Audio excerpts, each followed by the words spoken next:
Hello, I'm Derek Matthews. Welcome to Arundel County, Arundel United, Real Talk.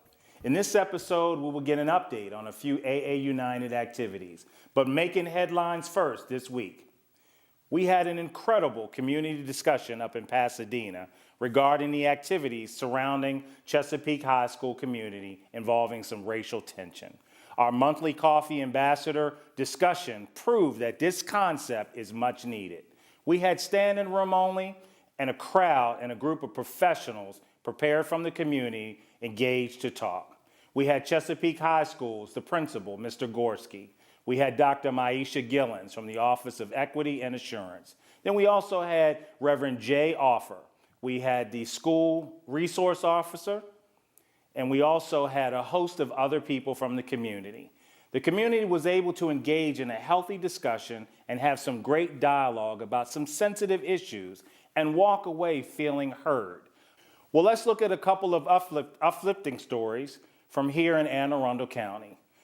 Last week on the 27th, we had a tip-off with the Baltimore Shuckers who versed the Fort Wayne basketball team from Fort Wayne, Indiana. Yours truly did the incredible tip-off. My tip-off skills were incredible, folks. You got to take a look at the clip. Your toss.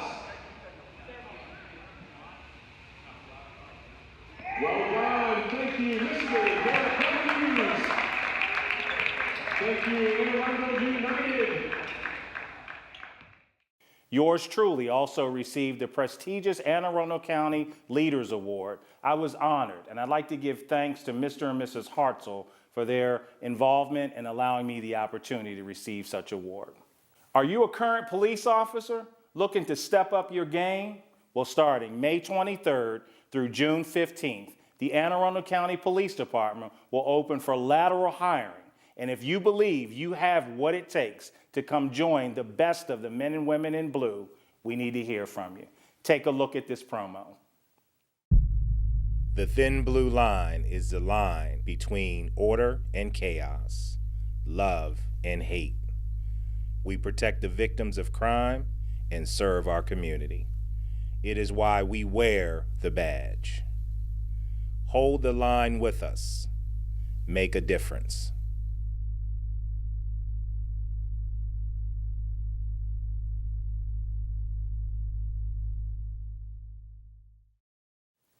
Man, I love our ladies in blue, and thanks to our chief, Tim Altamari, one of the best chiefs in the country. If you want to speak more or hear more about our police recruiting department, call 410-222-8677. Okay, we're going to take a quick break, but when we return, we will talk to NBA All-Star Harvey Grant.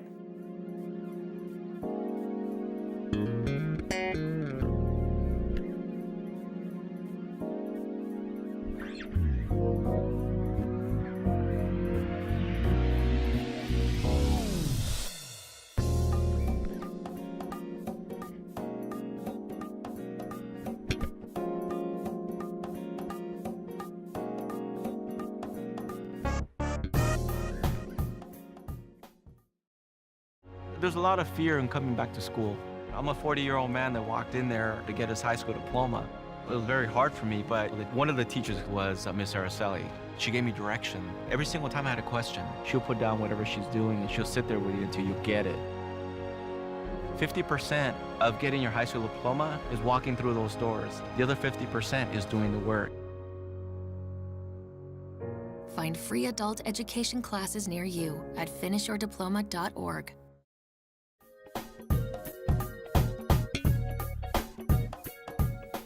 Welcome back. I'm here with NBA great Harvey Grant, who is the face of Harvey and Grant and Sons basketball camp. Let's take a chat a little bit about who you are, brother. I mean, tell folks, I know Harvey Grant. I know from back in the day when you were balling, doing your thing, but tell folks what we maybe don't know. Who is Harvey Grant, man? Just an easygoing guy, Okay. love people, love his family, love the Lord. Just an easygoing guy. Easygoing. So I know you said, I know you're a family guy. I know you got your boys, you got your girl. Tell me a little bit about the boys, man. Well, I have 4 sons, Derek, and a daughter. Okay. My oldest son, graduated from Clemson. Okay. A few years ago, he's overseas playing. Okay. Have a son that graduated from Notre Dame. Notre Dame. Yeah. Okay. Real good school. Okay. He is with the Bulls right now. Okay. And son that went to Syracuse. Okay. He's with OKC Thunder. Okay. And my youngest son, matter of fact, he's graduating on Saturday from the same junior college that I went to. Right. So I got to go out and see him graduate and walk, and my daughter's 12. That's going to be a quick trip. I know you told me the other night. You running up.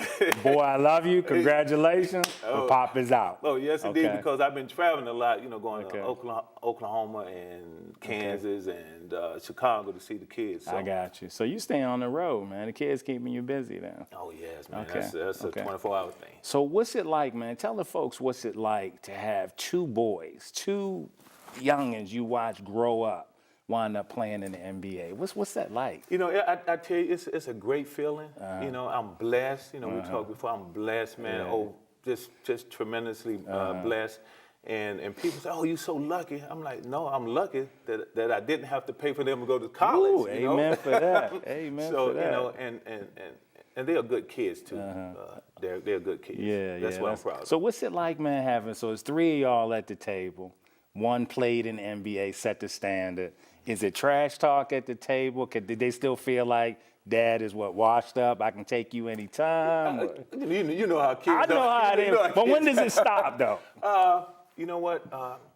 My son, who's at with OKC Thunder. Okay. I think it was his sophomore, junior year in high school. Okay. We played one-on-one. And you know me, I ain't taking no mercy. That's right. He ended up beating me. After that, I knew I was done. It was done. I knew I was done. Okay. So what do you see as a black father, being an African-American male, a brother, what do you see right now that's negatively impacting our young men and women? What did you see growing up and what are you seeing now that's negatively impacting our black kids, man? You know what myself and my kids' mom, what we try to instill in our kids, that you go out, right, and you treat people the way you want to be treated. That's the number one thing. Okay. And then you always think about this. I tell them, okay, your last name is my last name. Ooh, carrying that brand. Yeah, and I tell my kids, if I don't leave you nothing else in this world, I'm gonna leave you my last name. And right now, my last name is good, so don't mess it up. Right. So what I try to tell kids, just go out and treat people nice. Okay. I was in this is a story. I was in it was one of the Virgin Islands. Okay. Got in a cab, right? Okay. Got in the cab. And the cab driver said, "Where you from?" I said, "I'm from Washington, D.C." "Oh, yeah. People that, in Washington, D.C., they don't smile." And he said, "Son, remember this." He was an older gentleman. He was like, "Just remember this. It costs you nothing to smile." Right. I think I've been smiling ever since. Right. That's a good point, man. You never know how people will touch your life, man. So what are some things that adults in the community can do better or do more of to help our youth? Folks that didn't play in the NBA, just the everyday Joe like me. What else can the viewers do to help the community better our kids? Any suggestions from you? I think, you can give money, you can give this and give that, but give time. Give time. Our most valuable asset, right? Yes. And, for me, it takes 5 minutes to talk to a kid, and you can change his life or her life just like that. Yeah. So I say just give back the time. Okay. Time. Wow. Take 10 minutes, 15 minutes out of your day and talk to a couple kids. Right. So I just want to go back just for a second. You got two boys playing in the NBA. What did you do in your house? Was there some type of, were they getting up at 4 and running and, doing, did you create this, or what were some things that you were doing for these young men that had them aspire to be NBA players or just successful, period? Yeah, first of all, in our household, education is number one. Key. It's king. It ain't nothing else. It's king. Okay. But when they were small, when I was playing with the Bullets, you know, they would say, Dad, you know, I want to go with you to the basketball game. I'm like, okay, you know, you can be a ball boy. So they start being ball boys, and then I start taking them to practice with me, and they start, you know, playing around with some of my teammates, and then the next thing I know, they were like, Dad, I want to go to this camp. I want to go to this camp. Okay. You know, they never asked, Dad, can you teach me this? I'm like, okay. I'm like, and I played. So we finally got out there and started doing our thing there.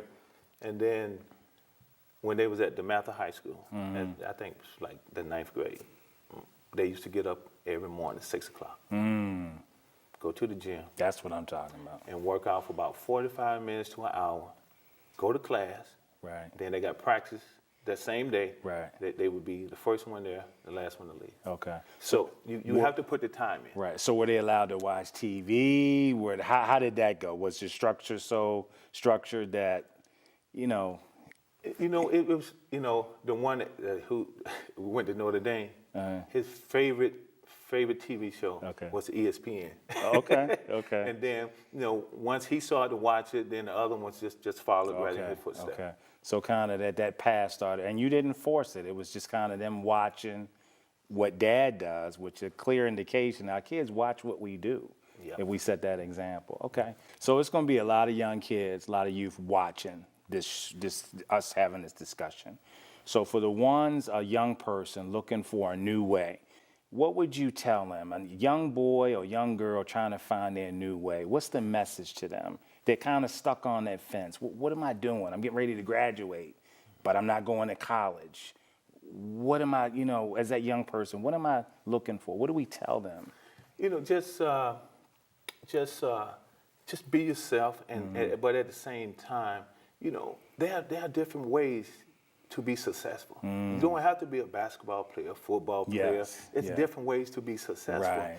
And you can go out and be a doctor, a lawyer, whatever you want. It's different ways. So just don't get stuck, you know, one way. Right. You know, one way. And then, you know, if you can't afford to go to college, there's ways. You know, financial aid, a different kind of ways. You know, to get that education. Sure, for sure. And now let's flip it on the other side. So those young people have parents, right? And sometimes the parents are stuck. They don't know exactly when that crossroads is, what they should be doing. What can you tell the parents as a black father with the boys and the girl? What can you tell those parents? The first, you know, I would never ever in my life tell, you know, a person how to raise their kids. Correct. But my advice would be what I did. You know, you always. You know, it starts at home first. It starts at home first. For sure. What I did is, you know, when you go out, you treat people the way you want to be treated. For sure. You know, you do that, and then education. You know, that's the main thing, and then just smile. Wow. Just you know what. Wow. You know, and I learned this, you know, over the years. You know, I'm a little bit old. Right. You ain't old. I learned if you just smile and take 5 minutes out of your day and talk to someone, you know, always try to do something good for somebody every day of your life. Okay. And so we're going to wrap this up a little bit. So, and I got one thing for you. So when you were playing back in, that was a long time ago with the Bullet, I wasn't in a position to be getting the box seats and the courtside seats. So I got a little something I need done before we wrap up. So let me get that. Let me get that. I'm gonna get Mr. Grant to do something I wasn't able to do back in the day. Right? A little close. Okay.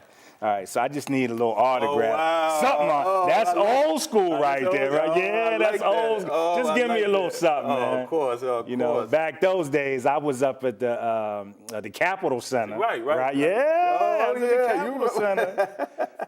Oh, this is good. This is old school here. Yeah, I'm going to put that back up on the shelf. Now, when the boys come, I got to get the Bulls and the OKC. Oh, yeah. But it's all good. All right, so thank you. So thank you for watching this portion of the episode of Real Talk with Harvey Grant. My man, thank brother, you, man. it was Thanks all for having real. me. Thank you, Folks, we'll be right back to you. Stay tuned for more. Being a dad is an adventure full of special moments. A cruise? Right. Unexpected moments. I got this. And even awkward moments. Okay, Dad, thank you. But every moment you spend with your kids, even the smallest moments, can make the biggest impact on your child's life. So take a moment to be a dad today.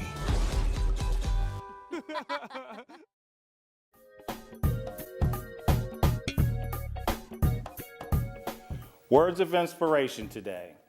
Conversations concerning diversity, race, inclusion are ever present.